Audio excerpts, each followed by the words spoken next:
Hi, this week's Industry Spotlight is number 10, can you believe it? And we're going to be talking about some of the best ever digital marketing campaigns, and we're also going to start reviewing websites. Not in this video. Not in this one though, another time. Next one. Is that a separate video? Yeah. Oh, so this is just advertising This is just Industry Spotlight then. Alright, welcome to this week's Industry Spotlight. This is number 10.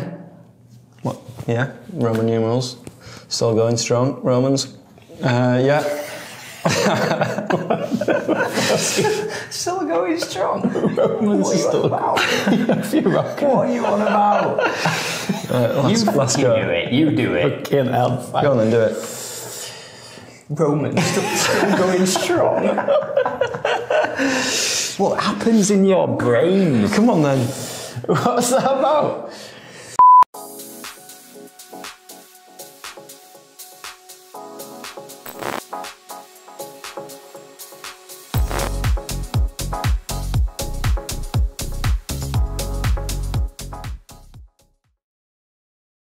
Hello, welcome to this week's Industry Spotlight. This is episode 10. Today we're going to review some of the best ever digital marketing campaigns.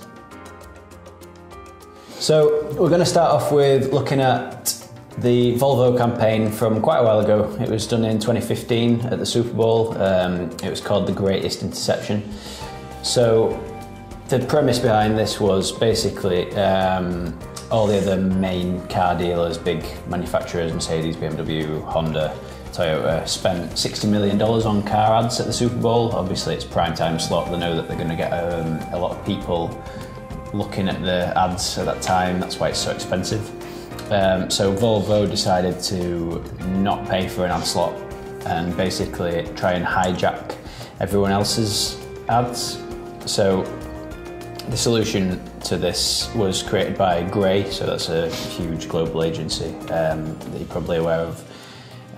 But they basically seeded out campaigns leading up to the Super Bowl, and they aimed to get people competing in a competition on Twitter during the Super Bowl. So the idea was to take everybody's attention from the ads that these other car brands had paid a fortune for and get people engaging with this conversation about Volvo on Twitter and pulling everybody's attention away from that. So you could win a car doing this? Yeah.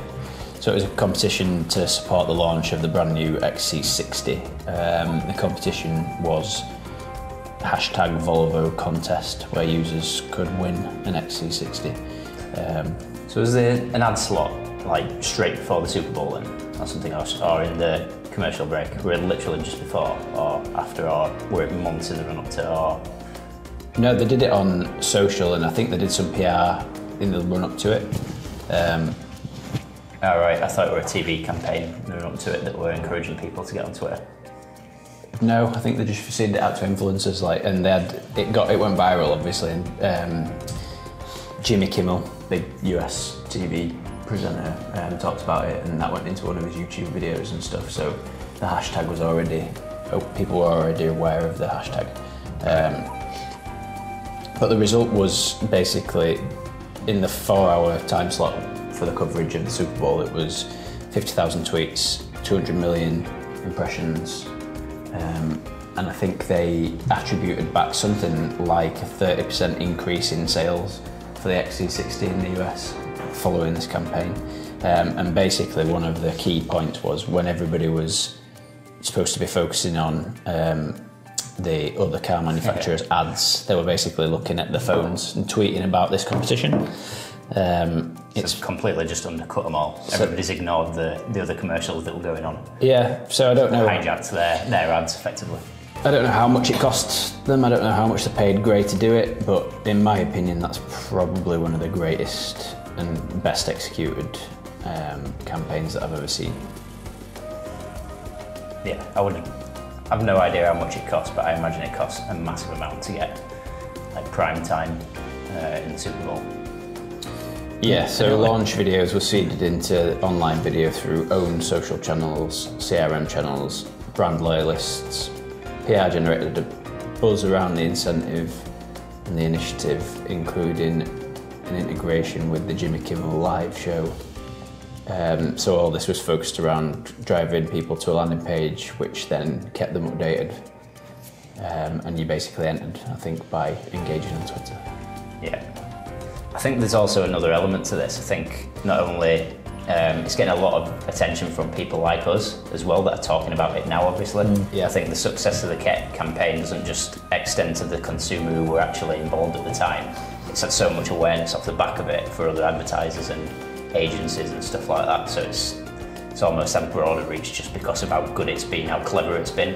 And there'll be other marketing agencies now that are looking to do something similar, I would have thought. I guess it's probably a one-time only thing that they can do. They're not going to be able to replicate that again unless somebody comes in and does something slightly more clever than what they've already done. Yeah. Yeah. It's almost like an industry proof of concept, isn't it, for how effective it can be if you have a creative idea and you execute it well. Yeah. Without like a traditional budget paid. Yeah. There you go. We're having a TV ad slot. We're having a Super Bowl ad slot. More of a build-up and a thought-out campaign over a longer period. I want to meet the person who pitched it to Volvo, though. I think that's a feat in itself, being able to sell that kind of campaign into a brand that size and have the confidence from the brand that it's going to deliver any kind of return at all. Yeah, well, it takes balls, doesn't it, to try something like that. Yes, so Gray, well done. Next campaign we're going to talk about is Oreo's Dunk in the Dark campaign. So again, this is another one in the Super Bowl. So there's a bit of a theme here because Super Bowl is where a lot of people spend their marketing money because it's pretty expensive. So what Oreo did is they decided to have essentially a team on the ground during the Super Bowl so they could react to anything that happened, which again is a risky strategy because if nothing of note happens or they can't think on their feet and think of something cool to put out, then wasted a lot of money. But luckily, something did happen, and they had a power outage at the stadium, so it went dark. Was it in the halftime show or was it during the match? The lights went off.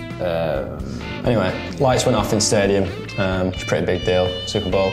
And within like 10 minutes, something daft. No, it was quicker than that. Yeah, Oreo managed to put a tweet out. Essentially, the messaging was you can still dunk in the dark, and then there's some sort of imagery or something around it being a blackout, essentially. And people loved it, basically. Got tons and tons of retweets. Everyone was talking about it. It sort of won all of the advertising campaign reviews post Super Bowl that the agencies used to put out. And it's just dead simple, but it's one of the best and most well-known examples of reactive marketing, especially on social media. And Oreo liked to, we've got the picture up now, Oreo likes to sort of put himself out there as a reactive brand that are sort of on top of current trends and stuff. So it went down a tree basically, and that's basically been one of the main kick-offs of reactive social media marketing, really. I think everyone stood up and took note after that. And now it's commonplace. You see brands doing this a lot, maybe not at that scale or to that level of success, considering this is one of the first times it happened at that scale. But it's the simplicity, isn't it? It's about having the foresight to see something like that happening and then jump on it. I mean, the creative's really simple. It's just the timing. It's a risky pitch as well, though, isn't it? Amount of time to put it together. They weren't going to do anything flash with it.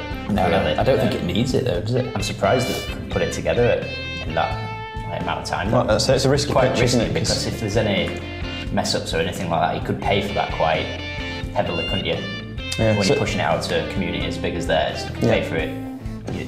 Usually you like things to be thought through, don't you, when you're pushing stuff out on social. But yeah, I think the main thing is the reactivity. That's just been.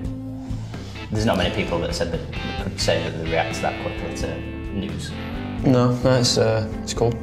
Yeah, it's pretty small campaigns. Not much more to it other than that. I mean, got retweeted tons of times. Grew the follower base on Instagram and Twitter by thousands, from what I'm reading. How much did they increase it from? It says they had 2,000 Instagram followers pre-game to 36,000. Yeah. This is in 2013 as well, so yeah, a while ago. This Instagram popularity was relatively small at that time. Yeah, that's it. So the third one we're going to look at is the Google Year in Search video. So this is something that they started doing every year, basically just a really emotive style video that just gets circulated and basically looks back over the most recent year's search activity, so what Google have seen in terms of trends and things like that. I think they've done this now for what, 5 years, something like that. Everyone else has followed suit as well, like Spotify, etc. Yeah. Year summaries. MailChimp do it, don't they? Yeah. And it's had, I think the last one's had something like 30 million views. And to say Google have not really done too much in terms of advertising, I think it's probably a good shout, because it makes them seem a little bit more human as well, based on the emotion that they get in the videos. So I think it's just more of a giving a bit of a face to a somewhat faceless company. Yeah, it's good. Didn't start out as a video, did it? Did it start out as like an infographic type thing? They used to do it like a trend thing, didn't they? And then they started doing it into a video. Yeah, I think when they first did it, was Google Trends even a thing back then? It was called Zeitgeist, wasn't it? Was it? I think that, they did one in 2011. That had 10 million views. It's just grown and grown year on year. People sort of expect it now as well, and they're like trying to anticipate what they're going to put in it. So that it's in like itself, it's like the Christmas ads, in it. Everybody's awaiting what themes they're going to bring up in it. that's the purpose, isn't it? I guess if you can create that kind of appetite for what is essentially marketing or an advert, then you've won. Next marketing campaign we're going to cover is the ALS Ice Bucket Challenge. This is another one that's a few years old. And this is a little bit different to the others, in my opinion, because this is one of the first really great, well-executed sort of nominate someone else to do something in the next 24 hours type thing. So there's tons of these knocking about now on social media that brands use all the time. But I can't remember a more notable example on this as early as this, where it's like, right, nominate someone, tag them in, and get them to do the same challenge, post a video of you, and then they tag someone else in, and it's like a chain. So yeah, it's like a referral almost. Yeah, I can't remember any charity examples. The only recent one I've seen, I think, is bone marrow leukemia one, where you eat a lemon and then challenge someone else to eat a lemon. Well, there was that one, what was it, where you like fix frozen in time, and like you carry the camera around and people are doing it in changing rooms, like NFL teams are doing it. That had a name as well, but yeah. I can't remember that. This is one of the most notable ones that I saw this old, anyway. And obviously it's great exposure for this charity. I'd never heard of it prior to it. It's obviously specialising in Lou Gehrig's disease. ALS is supposedly commonly known as. I don't know what that is, but yeah, it's great exposure for something like that. People get on it without even really realising the cause, though, do they? They just follow the trend. I think it's people's just nature of being a little bit vindictive that gets it circulated. Yeah. More than anything, people just want to see the best mate or one of the family members have to go through it. Yeah, and a lot of big companies got on it as well. So I mean, there's chat shows, companies were doing it. It went everywhere, and they raised a ton of money off the back of it. I don't know if there was a direct incentive to donate, was there? It was just sort of It was awareness, wasn't it? The Ice Bucket Challenge was basically for ALS. It was association, wasn't it? Yeah, this was in 2012, so it's a long time ago. But yeah, it went viral. Yeah, did really well. So yeah, it's not even an agency born. It's just some guy who had the disease. He posted it himself supposedly, and then it just a bit of a chain reaction. So no agency was involved, so you can just flex yourself without an agency. Yeah, apparently it increased their donations from 1.2 million to 5.7 million compared to the same period the year before. Awesome. So big impact. People like Jimmy Fallon, I think. Yeah, another chat show The host. American chat show host with a massive following. He did it on his show with his band and things like that. So did Jonathan Ross do it in the UK? I think it went pretty far. And they are like that. Everyone did it. It seemed like everyone seemed to do it. Yeah. Awesome campaign. Great effort from a charity as well, because I think charities fall into the trap sometimes of telling a glum story in an effort to get the sympathy vote, when these kind of campaigns tend to turn it on its head and put a bit more of a positive spin on it, and I think people get G'd up and it has a bit more of a positive impact around the charity itself, which I think is a good thing for charities to do. I think the old school way of telling a story as a charity, using a real life example, which is also good, but I think doing a positive marketing spin is a lot better. Well, people are becoming desensitised, aren't they, to that kind of ad now. All you have to do is turn your telly on Saturday afternoon and there's probably, 4 or 5 within different people, different charities, within space of half an hour. You just end up desensitised to it, and then you don't know which one to go with anyway, do you really? Yeah. But that kind of thing, I think they achieve what they set out to achieve without even having to tell a story. Yeah. So it's effective. Yeah, good stuff.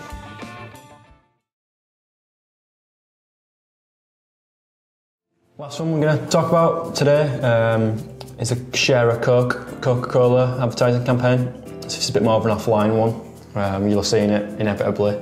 Essentially, Coca Cola put out loads of labels on the bottles with different people's names on them. I'm not sure there's a hashtag or something to do with it to get it going online. There will have been, but everyone loved sharing photos of this. So obviously, you find your name on a Coke bottle. It's just share a Coke. Yeah.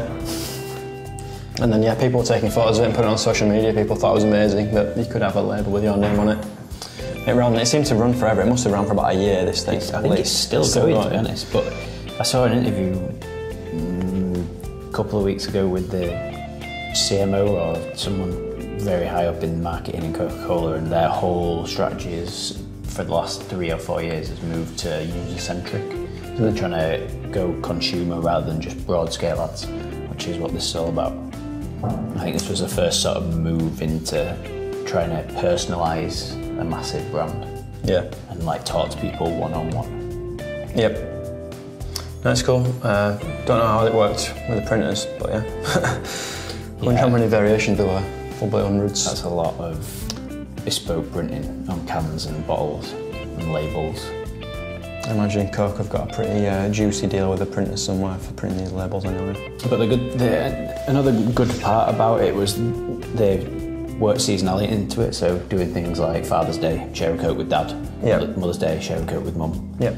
Things like that. So it just had so many different uses, and so there were legs popping out of it all over the place in terms of how they could use it. It's been really successful. It's still ongoing. I think it's got to be still ongoing. People are still posting pictures of their names on cans and things, and they've moved into, I've seen bands have their own names on cans and stuff. So it's a great idea. Well, people just on social are taking photos of it. Yeah. Yeah. Still People are seen amazed. one person do that.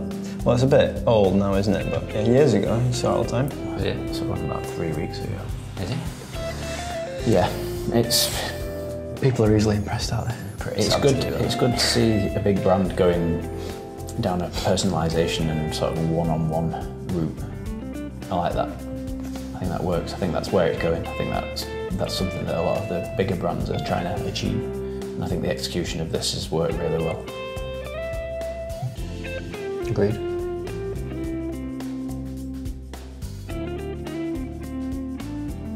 Thanks for watching this week's Industry Spotlight. That was episode 10. We've just covered the best ever advertising campaigns, in our opinion. So we covered Oreo, Coca Cola, Google, ALS Ice Bucket Challenge, and one other that I cannot remember. Google? Volvo. What? Volvo. Did Volvo as well. 5.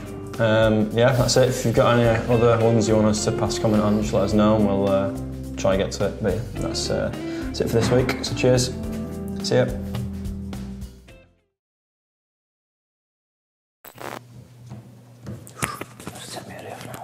I can't do that. Consistency? Huh? Can't do that. Can. Can't? Why not? You can't? Same thing, innit? No. We'll just the audience will just have to realise that taking the jacket off. Daniel will have to CGI it on after. Put it in post. Are you kidding me? Does it have to be consistent? Yeah. No, it doesn't. Take it off.